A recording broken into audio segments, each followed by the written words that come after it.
Hello everyone. हर हर महादेव दोस्तों। आपके अपने चैनल हर दिन कुछ नया में आपका बहुत बहुत स्वागत है। तो आज की वीडियो में हम सुनेंगे महालक्ष्मी व्रत कथा को। तो कथा का श्रवण करने के लिए चैनल पर बने रहें। और यदि आपने अभी तक चैनल को सब्सक्राइब नहीं किया है तो चैनल को सब्सक्राइब अवश्य करें, साथ ही बेल आइकन को प्रेस करें। इससे ये होगा कि मैं कोई भी वीडियो अपलोड करूँगी तो इसकी नोटिफिकेशन सबसे पहले आपके पास पहुँच जाएगी। तो चलिए वीडियो को शुरू करते हैं एवं कथा का श्रवण करते हैं। एक समय महर्षि श्री वेदव्यास जी हस्तिनापुर पधारे। उनका आगमन सुन महाराज धृतराष्ट्र उनको आदर सहित राजमहल में ले गए। स्वर्ण सिंहासन पर विराजमान कर उनका पूजन किया। श्री व्यास जी से माता कुंती तथा गांधारी ने हाथ जोड़कर प्रश्न किया, हे महामुनि, आप त्रिकालदर्शी हैं। अगर आपसे हमारी प्रार्थना है कि आप हमको कोई ऐसा सरल व्रत तथा पूजन बताएं जिससे हमारा राज्य लक्ष्मी, सुख संपत्ति, पुत्र पुत्रादि व परिवार सुखी बना रहे। इतना सुन श्री वेदव्यास जी कहने लगे, हम एक ऐसे व्रत का पूजन व वर्णन करते हैं जिससे सदा लक्ष्मी जी का निवास होकर सुख समृद्धि की वृद्धि होती है। यह श्री महालक्ष्मी जी का व्रत है। इसे गजलक्ष्मी व्रत भी कहा जाता है, जिसे प्रतिवर्ष अश्विन कृष्ण अष्टमी को विधिवत किया जाता है। हे महामुने, इस व्रत की विधि हमें विस्तार पूर्वक बताने की कृपा करें। तब व्यास जी बोले, हे देवी, यह व्रत भाद्रपद शुक्ल अष्टमी से प्रारंभ किया जाता है। इस दिन स्नान करके 16 सूत के धागों का डोरा बनाएं, उसमें 16 गांठ लगाएं, हल्दी से उस धागे को पीला करें। प्रतिदिन 16 दूध व 16 गेहूँ डोरे को चढ़ाएं। अश्विन कुंवर कृष्ण अष्टमी के दिन उपवास रखकर मिट्टी के हाथी पर श्री महालक्ष्मी जी की प्रतिमा स्थापित कर विधि पूर्वक पूजन करें। इस प्रकार श्रद्धा भक्ति सहित महालक्ष्मी जी का व्रत पूजन करने से आप लोगों की राजलक्ष्मी में सदा अभिवृद्धि होती रहेगी। इस प्रकार व्रत का विधान बताकर श्री वेदव्यास जी अपने आश्रम को प्रस्थान कर गए। इधर समय अनुसार भाद्रपद शुक्ल अष्टमी से गांधारी तथा कुंती अपने अपने महलों में नगर की स्त्रियों सहित व्रत का आरंभ करने लगी। इस प्रकार 15 दिन बीत गए। 16वें दिन अश्विन कृष्ण अष्टमी के दिन गांधारी ने नगर की सभी प्रतिष्ठित महिलाओं को पूजन के लिए अपने महल में बुलवा लिया। माता कुंती के यहाँ कोई भी महिला पूजन के लिए नहीं आई। साथ ही माता कुंती को भी गांधारी ने नहीं बुलाया। ऐसा करने से माता कुंती ने अपना बड़ा अपमान समझा। उन्होंने पूजन की कोई तैयारी नहीं की एवं उदास होकर बैठ गईं। जब पांचों पांडव युधिष्ठिर, अर्जुन, भीम, नकुल और सहदेव महल में आए तो कुंती को उदास देखकर पूछा कि माता, आप उदास क्यों हैं? आपने पूजन की तैयारी क्यों नहीं की?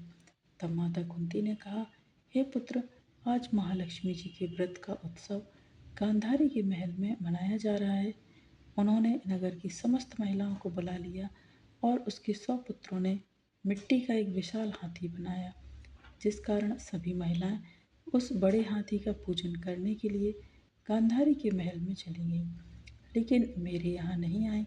यह सुनकर अर्जुन ने कहा, हे माता, आप पूजन की तैयारी करें और नगर में बुलावा लगवा दें कि हमारे यहाँ स्वर्ग के ऐरावत हाथी की पूजन होगी। इधर माता कुंती ने नगर में ढिंढोरा पिटवा दिया और पूजा की विशाल तैयारी होने लगी। उधर अर्जुन ने बाण के द्वारा स्वर्ग से ऐरावत हाथी को बुला लिया। इधर सारे नगर में शोर मच गया कि कुंती के महल में स्वर्ग से इंद्र का ऐरावत हाथी पृथ्वी पर उतार कर पूजा जाएगा। समाचार को सुनकर नगर के सभी नर नारी, बालक एवं वृद्धों की भीड़ एकत्र होने लगी। उधर गांधारी के महल में हलचल मच गई। वहां एकत्र हुई सभी महिलाएं अपनी अपनी थालियां लेकर कुंती के महल की ओर आने लगी। देखते ही देखते कुंती का सारा महल ठसाठस भर गया। माता कुंती ने ऐरावत को खड़ा करने हेतु अनेक रंगों के चौक पुरवाकर नवीन रेशमी वस्त्र बिछवा दिए। नगरवासी स्वागत की तैयारी में फूलमाला, अबीर, गुलाल, केसर हाथों में लिए हुए पंक्तिबद्ध खड़े थे। जब स्वर्ग से ऐरावत हाथी पृथ्वी पर उतरने लगा तो उसके आभूषणों की ध्वनि गूंजने लगी। ऐरावत के दर्शन होते ही जय जयकार के नारे लगने लगे। शाम के समय इंद्र को भेजा हुआ हाथी ऐरावत माता कुंती के भवन के चौक में उतर आया। तब सब नर नारियों ने पुष्पमाला, अबीर, गुलाल, केसर आदि सुगंधित पदार्थ चढ़ाकर उसका स्वागत किया। राज पुरोहित द्वारा ऐरावत पर महालक्ष्मी जी की मूर्ति स्थापित करके वेद मंत्र उच्चारण द्वारा पूजन किया गया। नगरवासियों ने भी महालक्ष्मी जी का पूजन किया। फिर अनेक प्रकार के पकवान लेकर ऐरावत को खिलाए गए और यमुना का जल उसे पिलाया गया। राजपुरोहित द्वारा स्वास्थ्य वाचन करके महिलाओं द्वारा महालक्ष्मी जी का पूजन कराया गया। 16 गांठों वाला डोरा लक्ष्मी जी को चढ़ाकर अपने अपने हाथों में बांध लिया। ब्राह्मणों को भोजन कराया गया। दक्षिणा के रूप में स्वर्ण आभूषण, वस्त्र आदि दिया गया। तत्पश्चात महिलाओं ने मिलकर मधुर संगीत लहरियों के साथ भजन कीर्तन कर संपूर्ण रात्रि महालक्ष्मी व्रत का जागरण किया।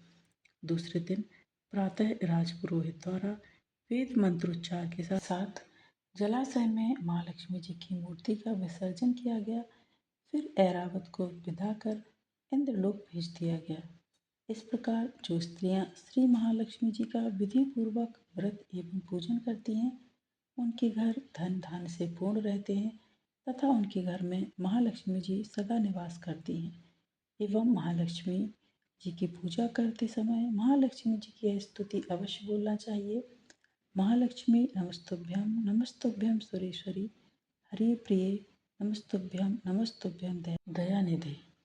तो आज की कथा यहीं पर संपन्न होती है।